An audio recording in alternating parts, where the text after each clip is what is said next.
आज आपण बघणार आहोत हिरव्या सालीच्या मुगाची पौष्टिक रेसिपी।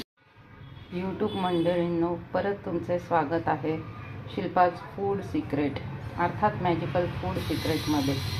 आज आपण बघणार आहोत हिरव्या सालीच्या मुगाची पौष्टिक खिचडी। त्यासाठी आपल्याला साहित्य लागणार आहे तांदूळ, हिरव्या सालीचे मूग, शेंगदाणे, आलं लसूण पेस्ट, टोमॅटो आणि कोथिंबीर आणि विविध प्रकारचे मसाले। तयारी सुरू करूया। तेलात खोबरं, लसूण पेस्ट, टोमॅटो आणि थोडीशी कोथिंबीर व मीठ, हळद, हिंग घालून फ्राय करून घ्यावे। त्यात आपण लाल तिखट, मीठ, हळद, कांदा लसूण मसाला, किचन किंग मसाला, गरम मसाला व कांदा लसूण मसाला हे सर्व मसाले आवडीनुसार घालून फ्राय करावे व त्यात तांदूळ परतून घ्यावा व 2-3 शिट्ट्या काढाव्यात।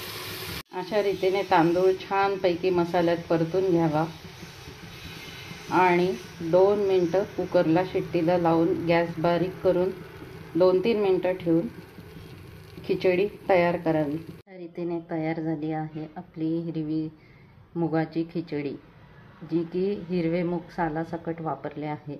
हे पौष्टिक तर आहेच, शिवाय लहान मुलांपासून अगदी वयोवृद्ध लोकांपर्यंत कोणी पण खाऊ शकतं आणि ही खिचडी पचायला अतिशय सोपी आणि हलकी असते आणि शिवाय आजारी किंवा पेशंट व्यक्तीला ही दिली तर अतिउत्तम। तर मग सांगा मला कशी वाटली ही हिरव्या सालीच्या मुगाची खिचडी।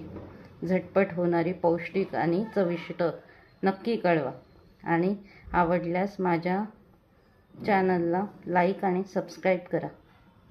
थँक्यू।